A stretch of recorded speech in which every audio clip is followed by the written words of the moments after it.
Hello students, welcome to Civilspedia, the current affairs digital library presented by Shankar Academy. In this session, we are going to see the current affairs of 22nd March 2018. So as usual, we have two set of topics. One is prelims topics and another is a learning topic. In prelims topics, we're going to see the World Water Day and National Health Protection Mission, RUSA, that is Rashtriya Uchatar Shiksha Abhiyan, and the Copernicus program. In the learning topic perspective, we are going to see National Agriculture Export Policy, which is released a couple of days back, and the Cambridge Analytica Facebook scandal. So we have a wide range of topics from science and technology, environment, security, agriculture, etc. Okay, going to the first topic. March 22nd, it's celebrated as World Water Day. So let us see what kind of questions and how to read from the prelims perspective. What are the things to look out for? So first you got to see when it is celebrated. So World Water Day is celebrated on the 22nd March every year. Okay, so this focuses on the importance of fresh water and advocating for the sustainable management of freshwater resources.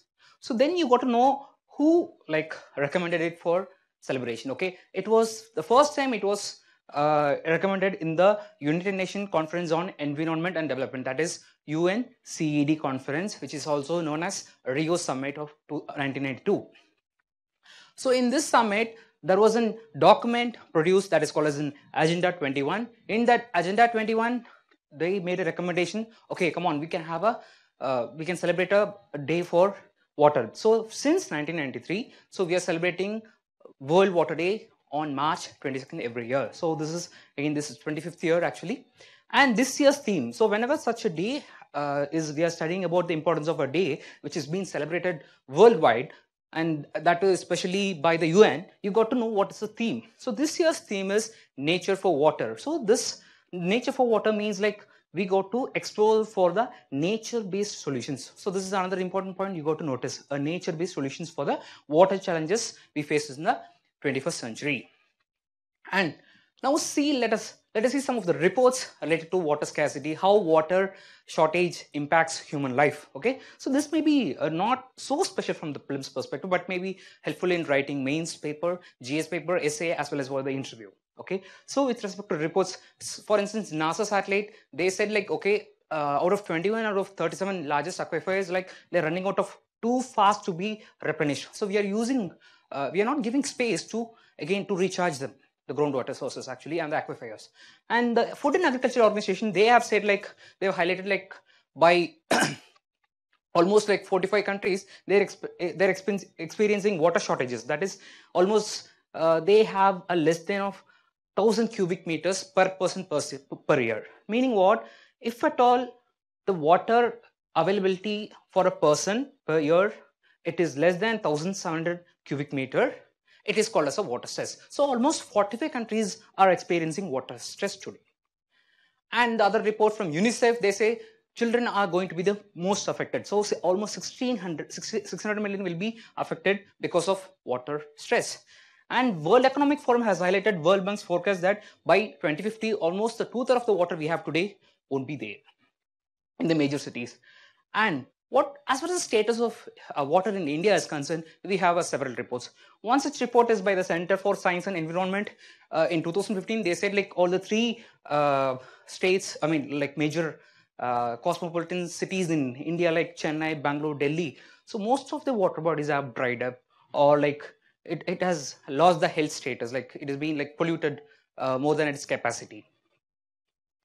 Then Central Water Commission data says that most of the groundwater, it is used for agriculture purposes. So agriculture alone accounts for 85% of the water we use we extract from the groundwater.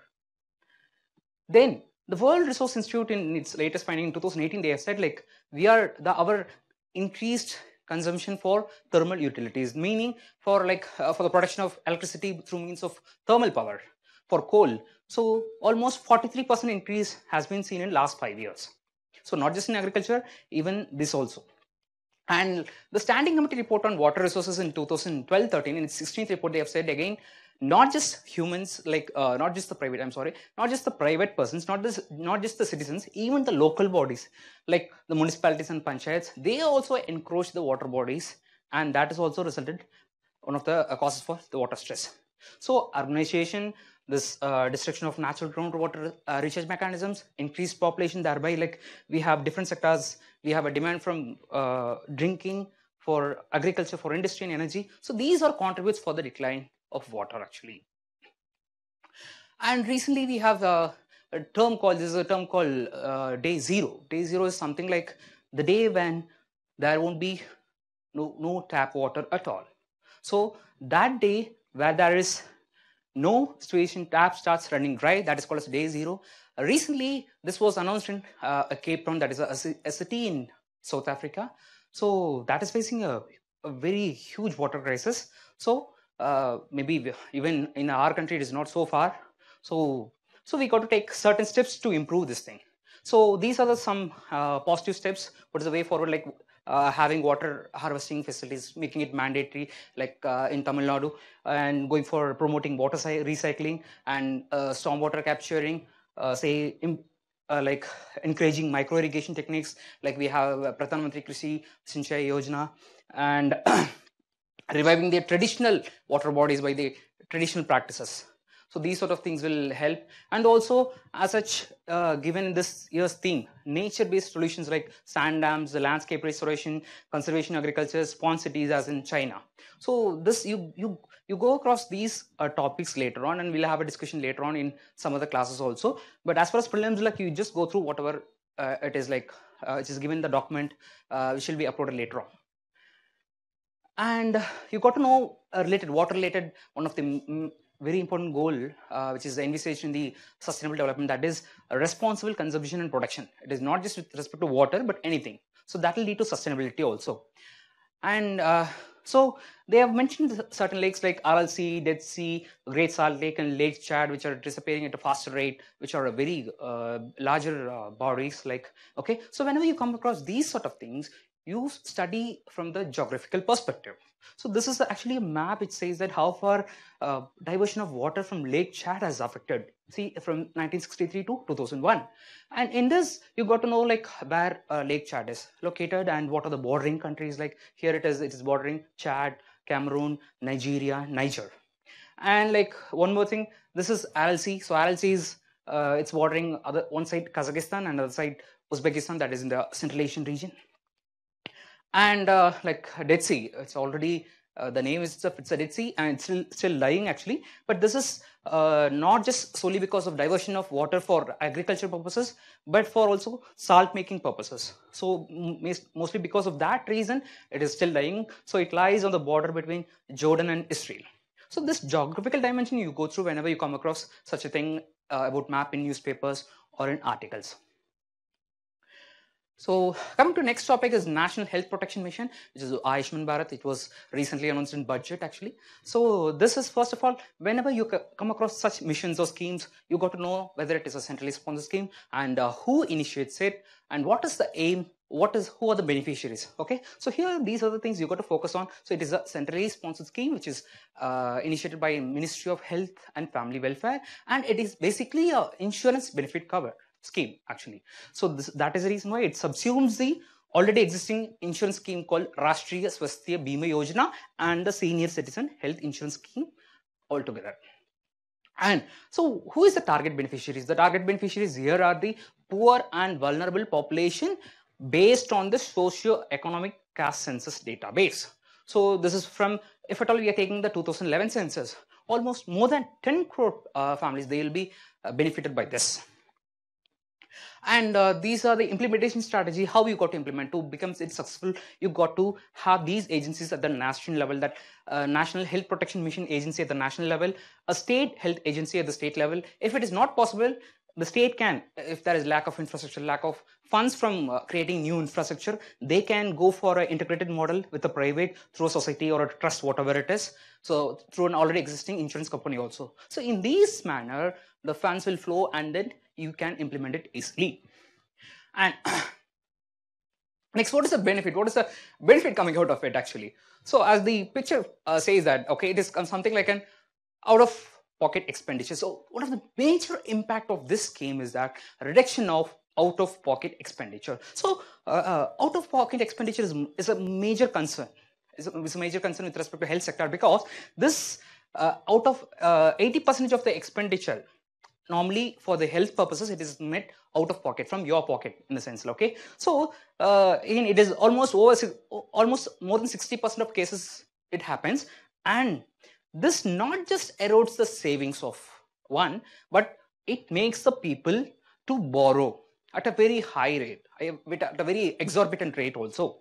So in such a way, it leads the families, especially the poor, again to poverty, even the lower middle class or the middle class to poverty, because of health reasons. So this is one of the major impacts. So it makes people move out of that.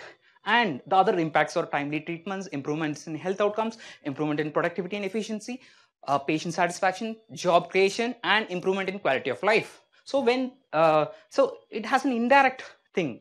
When all these things together happen, it results in improvement in quality of life altogether. And next scheme is Rashtriya Uchita Shiksha Abhiyan. So this is something related to higher education. So it is again a centrally sponsored scheme, and it is initiated in 2013 by the Ministry of Human Resource Development. And the aim of it is to provide strategic funding to eligible state higher educational institutions. So what it exactly does in the sense, so it draws upon the best practices all throughout the country, and it implements the same to the other universities.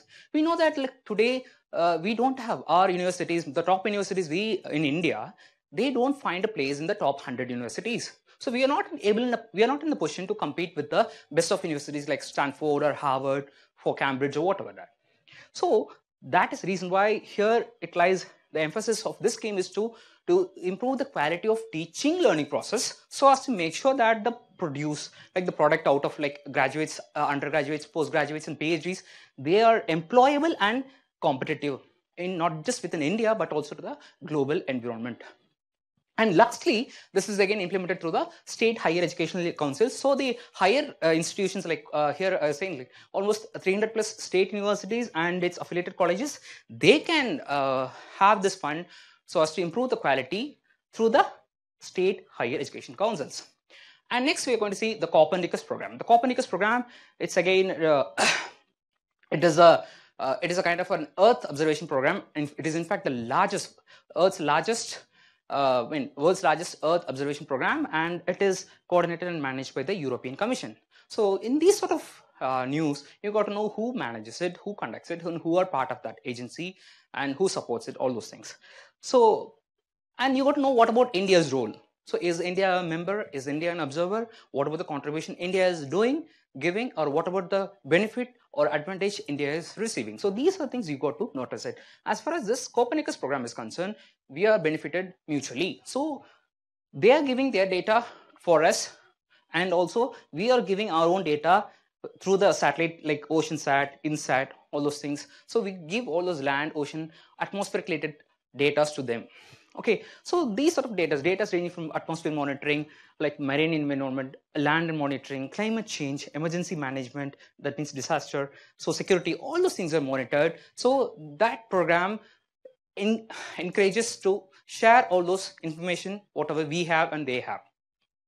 So it's altogether good for the mankind. And now the prelims topic is over. Now coming to the learning topic. The first is the draft agriculture export policy. So as far as the draft agriculture export policy is concerned, this will be put in public domain. This is in still a draft position. So till 5th April 2018, it will be in draft position. So if at all you being in civil service aspirants, if you have any suggestions, you can very well mail to them. Okay, so we'll be having, till that time we'll be having discussions in lots of newspapers. So I'll today tell you like what to concentrate on. I'll give you a minimum basic idea about it, so you can pursue that issue in any newspaper or in television or in any debates. So what exactly? So when this sort of a policy comes in or a bill comes in, you got to know who releases it. Here it is. It is released by Ministry of Commerce and Industry, not Ministry of Agriculture. So this is more about export, not about agriculture. It is about agriculture export. So that is the reason why Ministry of Commerce and Industry does it. And what is the aim? So aim is to double the agriculture exports and to integrate Indian farmers and agricultural products to the global value chain. So even though we are leaders in dairy, we are dairy farming, we are leaders in horticulture and in exporting cereal crops, but we have a very minuscule 2.2% of world's trade with respect to agriculture and mean agriculture exports. So that is the reason why we are envisaging this policy. Now let us see the broad objectives and vision of this. So the broad objectives are that it is formulated on line with the vision of doubling the farmer's income. So we already know we have a target of doubling the farmer's income by 2022. And similarly, like we got to increase the share of agriculture exports. So presently we have almost 30 plus billion dollars US dollars. Now we have a target of 60 plus billion by 2022. And secondly, to boost high value and value added agricultural exports, that is focusing on perishables. So as far as right now, we don't have very good processing units. So we are not able to, one of the reasons we are not able to have a high agricultural export is because we don't have a proper infrastructure so as to protect and preserve these perishable commodities. So that is the reason why we are going for food processing and adding some preservatives so that we can add that perishable for a long time. So maybe increasing the shelf life also. That may be done through technology also, through infrastructure also. And to promote novel, indigenous, organic, ethnic, traditional and non-traditional categories also. So in this way, we'll cover the entire set of people from say from tribes to all those people engaged in organic farming. So for instance, Sikkim is a fully organic state. So that will boost them, that will boost people, other people also, to encourage people to undertake organic farming also, because organic farming has such a good market all throughout the world. So that is the reason why we have emphasizing any such things. And also likely to provide an institutional mechanism. So institutional mechanism to tackling market access barriers and deal with sanitary and phytosanitary issues. So what is this barriers and sanitary and phytosanitary measures we are speaking about in a sense? So we in this era, normally we have a reduced tariff barriers. So in this era of free trade agreement, we have Trans-Pacific, we have RCEP, we have free trade agreements with so many countries bilaterally. So in such a situation, we should more focus on non-tariff barriers. So non-tariff barriers like sanitary and phytosanitary. What is it? Meaning like they have, if at all we want to export a mango or a rice or whatever it is, we got to qualify, we got to give quality certification that this is good as per the international norms. So we even recently we had an issue year back, we had an issue with the European Commission, European Union, because they stopped mangoes from India not to export it there to the European nations. So these sort of things we got to ensure that it doesn't happen. So as to control that, monitor that, we got to have an institutional mechanism as we have in abroad, like FDA we have it in Canada and European Union, we have so many agencies. And nextly, we are targeting to become one of the top 10. We got to go into top 10 exporting countries as far as the agricultural products is concerned, and also to double assets we seen already. And lastly, we got to focus on export-centric clusters. So export-centric clusters for integrated commodity focused value chain and infrastructure development. So what is this clusters? Normally in clusters means in group. Okay. So we are like finding some cities, like for instance, like we are creating clusters for orange in Nagpur and for apple in Kinnaur, Himachal, and such things. So we are choosing such cities and forming clusters so as to create kind of an like special economic zone for agriculture purposes. So when we create such special economic zones for agriculture purposes, that will be helpful for like as to improve the export. And for that we need to have an infrastructure, proper infrastructure. So we need to develop that infrastructure also. Now let us see what are the draft recommendations they have given. So I've just taken the key, not just the everything. Okay, some of the key recommendations are: first is infrastructure as such. Okay, so not just once it is from pre-harvest, post-harvest also. So mostly this infrastructure is related to post-harvest. So once it is harvested, you got to store and you got to make easy exit points for logistics. Okay, so those barriers should be done away with that.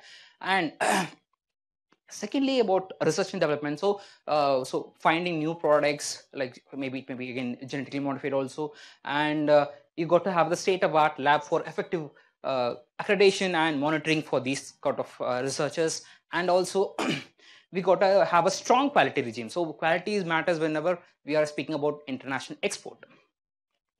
And next we are going to see the agriculture produce marketing company, which is another key recommendation. So as far as the APMC is concerned, APMC was enacted, it was formed to make something friendly for farmers to increase the income, but unfortunately it did not materialize. So that is the reason why we have made a model law on APMC, and we have a scheme called ENAM, that is Electronic National Agriculture Market. So through this ENAM, so these APMCs are done away with, because till now this APMC controls the farmer.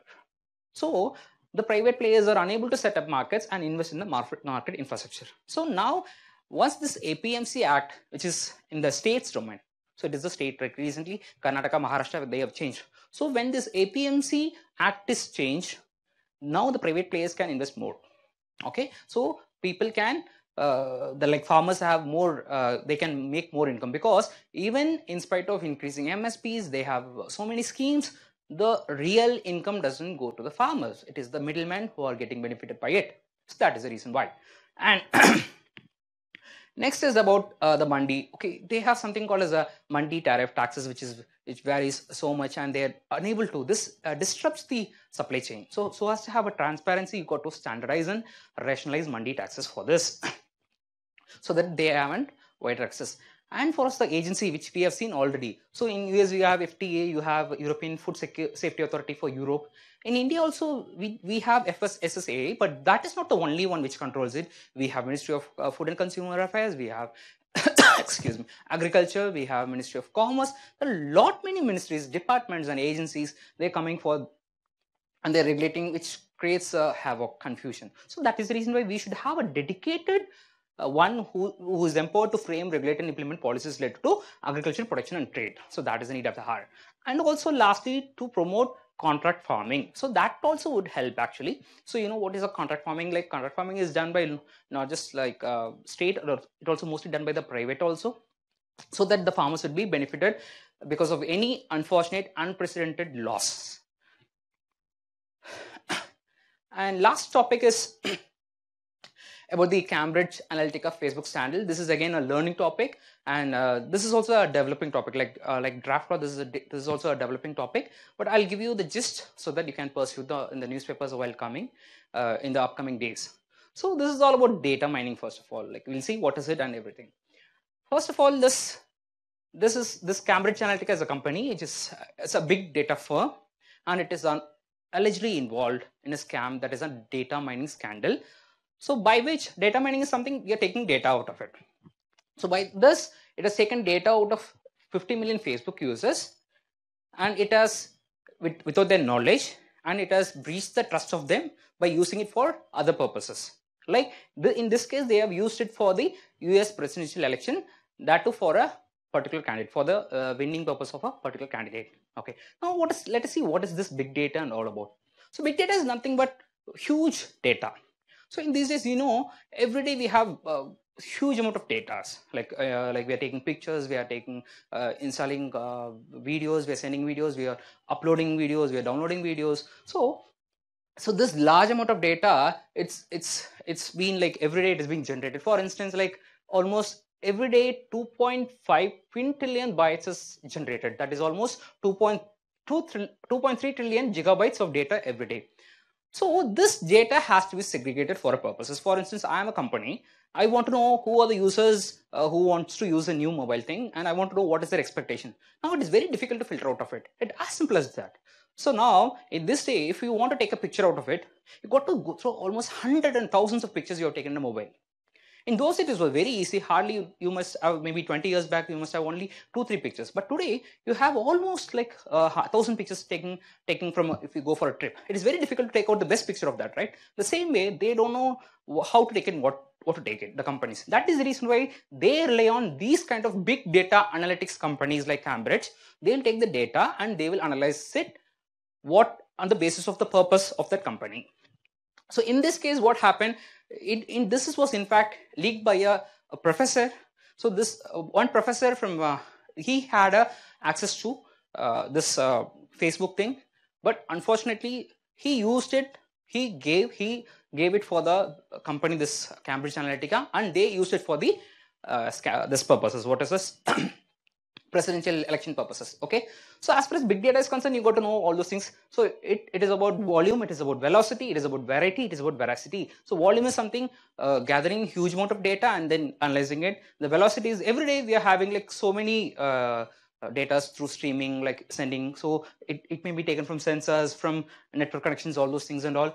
And about variety of data, it may be from Facebook, it may be from Twitter, it may be from YouTube, whatever it is, and about the veracity of uncertainty of data. So in today's thing, like almost 3 business leaders, they said like, okay, we don't trust the information what they're giving. Like today we have 2-3 fake IDs also. So same way that there is an uncertainty of data what they want. So this data analytics company, they analyze all those factors and they give what the company wants. So first, how this was worked, how this scandal was came to this outside world, to the world in the sense, this was first of all because of a sting operation done by Channel 4 News, and they by the sting operation they came to know that this Cambridge Analytica, they said like, if you want to win elections, okay, we'll create fake news and we'll create some sex scandals so that we'll malign the person whom you want to defeat it, and then make sure like the other person wins. Okay, so in this way they used to do that. So this is what the scenario, what exactly what it is done in Cambridge scandal. So firstly, like they had an app. The guy who accessed firstly, he had an app. This app was about like he could access the users data who has installed that app. But even though normally with respect to everyday Android app, you must be having permissions to go through the photos, pictures, to go through the messages, all those things, right? So, but in this case, it did not access the information of the very person who installed, but also the friends. For instance, it's like installing a Truecaller. So it's like installing a Truecaller. Truecaller will take away the information of, or not just you, your friend's information about his number, his email ID, and their thing. That is how this it will give a rough picture of who calls and all, right? The same way, more than that, it takes away all those details. So by having the data, so what it has done in the sense, it will analyze all those likes it has done. I mean, the person has done, the share, and what is its comment. And based on that, he'll have a highly personalized advertising. So by taking that data, by having a highly personalized advertising, they'll give it based on the psychological patterns through the likes and shares. So this is what happened, and by this they have manipulated and then sent it actually. So that has made a thing. So what is the after effect of this? In the sense like there is a campaign going on, that is a delete Facebook, and it was started by Brian Acton, who was the co-founder of WhatsApp. And so that's an initiative that has led Facebook, that is Facebook, to lose almost 10% of its valuation. That is almost $50 billion. $1 billion is almost 6,500 crores in Indian value.